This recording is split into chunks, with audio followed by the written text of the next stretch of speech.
Tal día como hoy. Podcast número 28.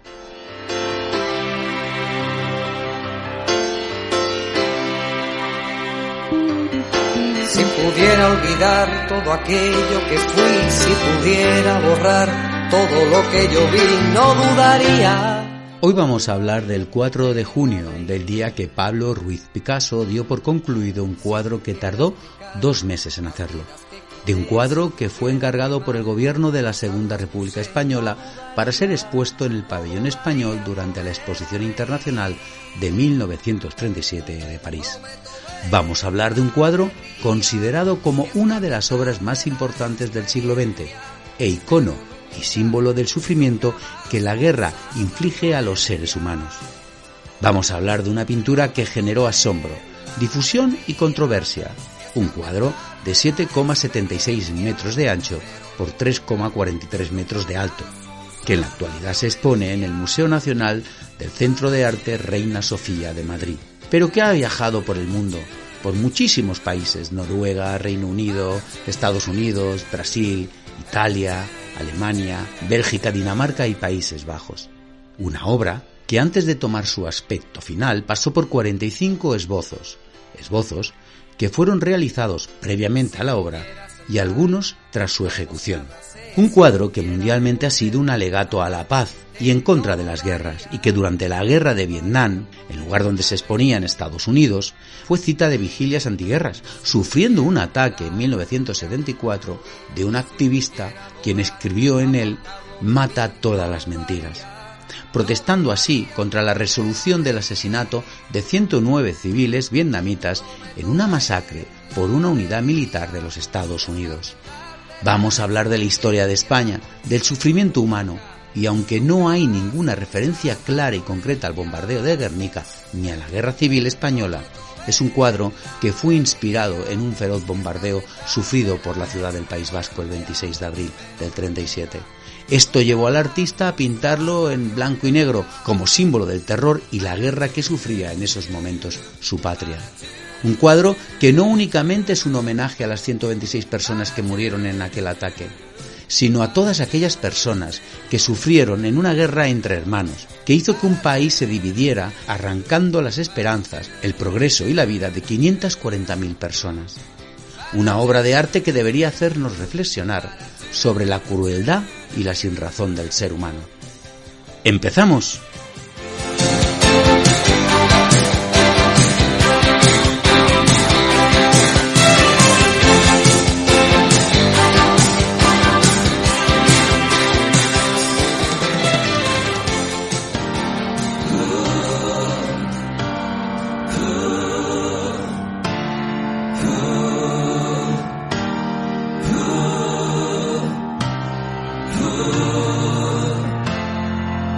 En 1937, cuando Picasso acababa el Guernica, hacía un año que España estaba en guerra consigo misma. Guerra que tuvo múltiples facetas, pues no era únicamente una lucha ideológica. Fue una lucha de clases, de religión, de enfrentamiento de nacionalismos opuestos, lucha entre una dictadura militar y una democracia republicana, entre revolución y contrarrevolución, entre el fascismo y el comunismo. Pero sobre todo fue una lucha donde todos perdimos. Porque en las guerras solo y únicamente hay perdedores. Porque esa guerra marcó la historia y el futuro de varias generaciones. Destrucción, crisis económica y humanitaria y represión. La guerra, en definitiva, es el fracaso de las sociedades. Si estos idiotas supieran que yo soy el hombre más rico del mundo, así, viviendo de tus abrazos. Mientras en España en el 37 ya estábamos en plena guerra civil, en Europa ocurrían hechos que claramente acabarán desestabilizando el marco sociopolítico y el frágil status quo resultante de la Primera Guerra Mundial. La independencia de Irlanda del Reino Unido, con el nacimiento de la República de Irlanda en el 37, o la ansiada expansión alemana en busca de la Gran Alemania impulsada por Hitler, hizo que a finales del año 1937 la presión política y social sobre Austria hiciera que al inicio del 38 Austria se convirtiera en una provincia alemana. Acto seguido, Hitler se fijó en la antigua Checoslovaquia, demasiados intereses para ayudar a parar la guerra de una dividida España. Culpable del amor, trabajo y tiempo, culpable de vivir en el camino por tu guerra. Si estos idiotas supieran que yo... Volviendo al Guernica y como una forma de difusión del conflicto interno en España, el gobierno de la Segunda República, y con la excusa de la Exposición Internacional de 1937 a celebrar en París, y con el objetivo de exponer el cuadro en el pabellón español, encarga a Pablo Picasso la realización de un cuadro. Aquel pintor no tuvo una contestación muy entusiasta ni positiva de entrada. Picasso por esas fechas tenía una complicada situación personal, dividido entre 3 mujeres: su esposa, Olga, su antiguo amante y madre de su hija Maya, y la amante más reciente, Dora Maar. Sin duda, el corazón de Pablo era muy grande. En todo caso, sabemos que Picasso era sensible a la situación en España y apoyaba a la República. Es por ello que ya el 8 de enero de 1937 fechó la primera lámina de una serie de aguafuertes titulados Sueño y mentira de Franco, de la que se hizo una edición limitada de 1000 ejemplares destinados a ser vendidos en la exposición. Los beneficios obtenidos se destinarían íntegros a la causa republicana. Una canción. No.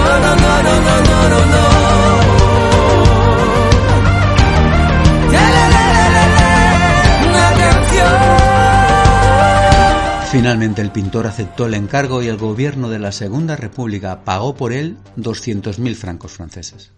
Una de las curiosidades del encargo es que para la realización del enorme cuadro, y debido a que no cabía en el taller habitual de Picasso, la fotógrafa Dora Maar, con quien él mantenía una relación y que vivía al lado, consiguió un taller.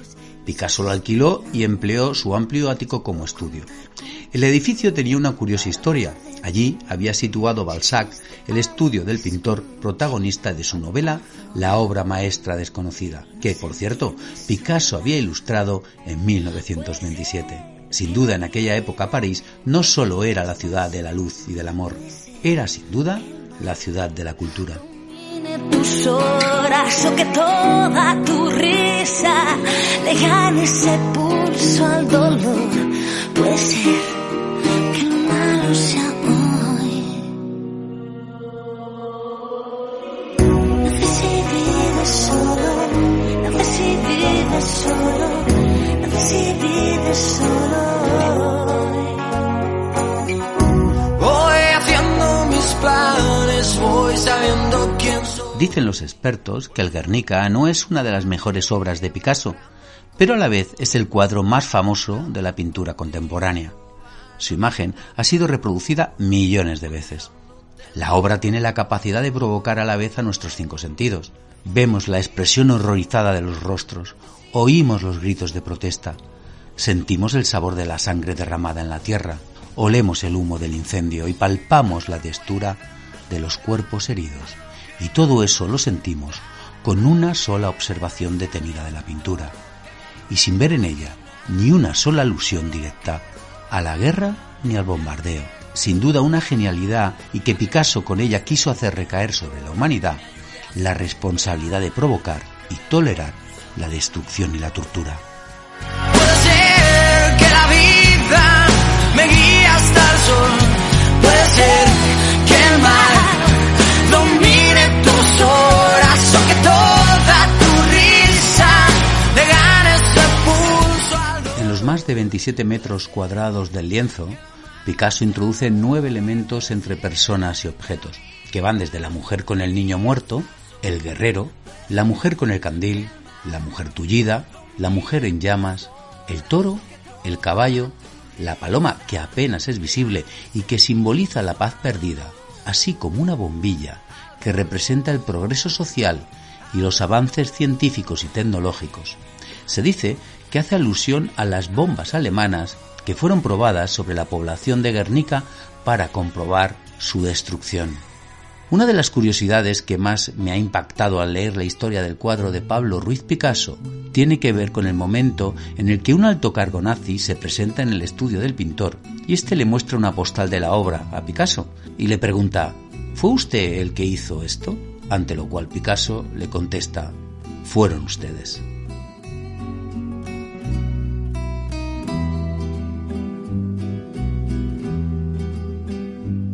Si tienes un hondo penar, piensa en mí. Si tienes ganas de llorar, piensa en mí.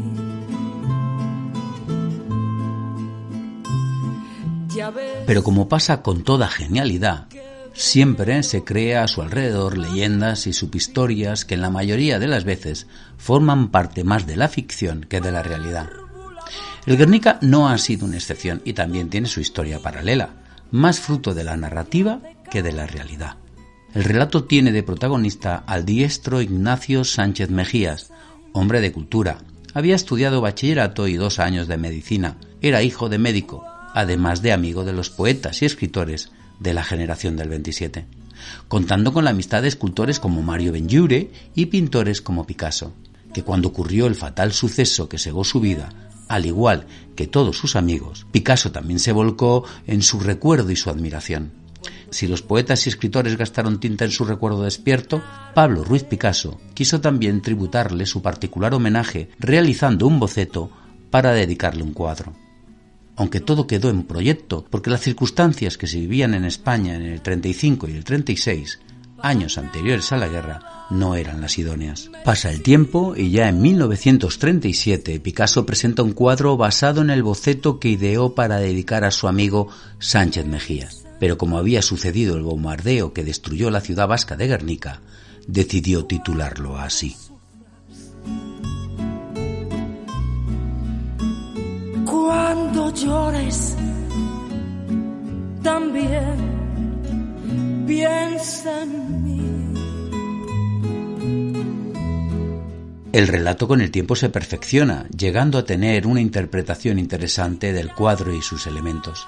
Los seguidores de esta historia comentan que el Guernica no representa ningún bombardeo, sino la muerte de un torero, con el toro encampanado, los caballos espantados, las plañideras gesticulantes, la bombilla de la enfermería y el estoque partido en primer plano. El torero yace roto, como su espada rota, pues ha perdido, y el toro aparece con la espada clavada, con una mirada mansa, que es como era Granadino, el toro que lo mató. La simbología de la madre con el niño en brazos llorando es la de todas las madres al perder a su hijo, sin importar la edad de éste. Perder un hijo es antinatural, pues normalmente mueren primero los padres, por lo que muestra una gran angustia, así como todos los otros personajes, pues era un torero muy admirado.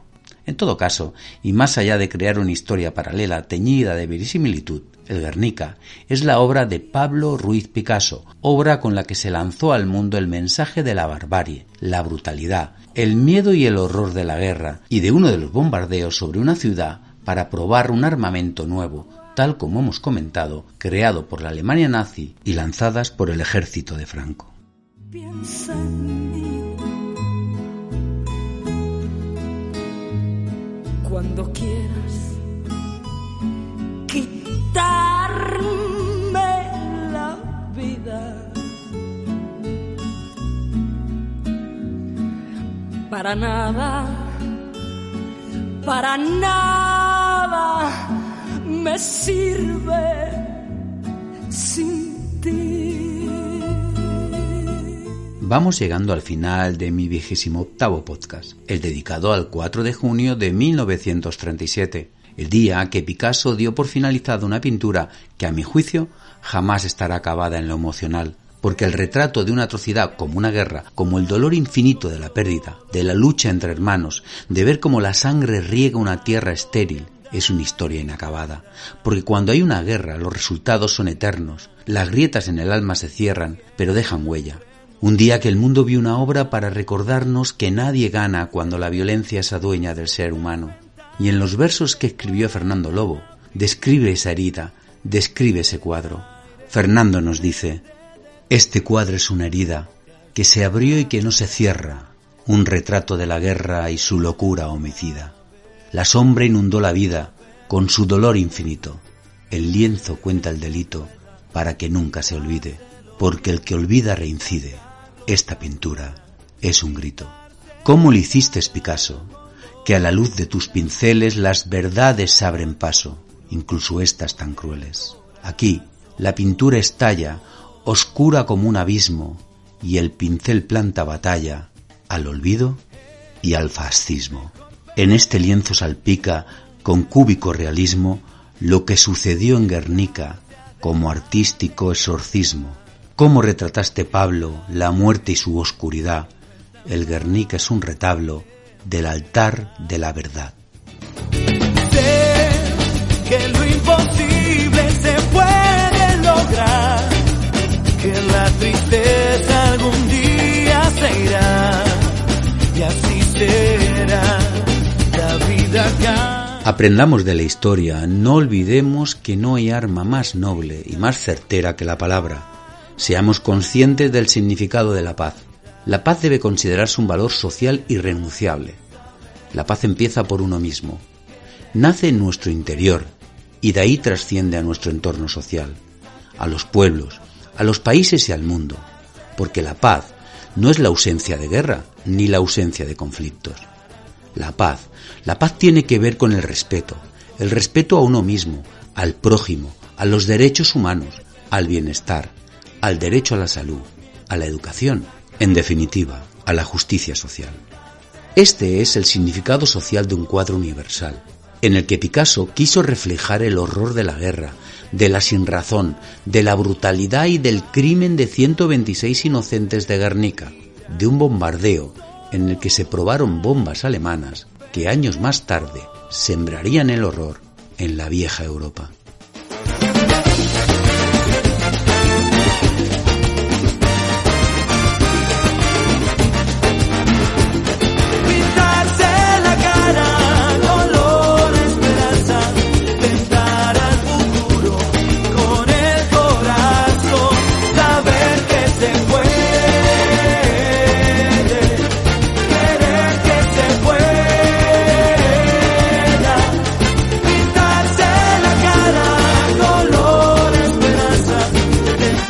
Hasta aquí es lo que ha dado de sí nuestro día.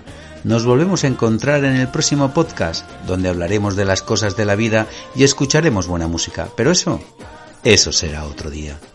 Carlos afuera.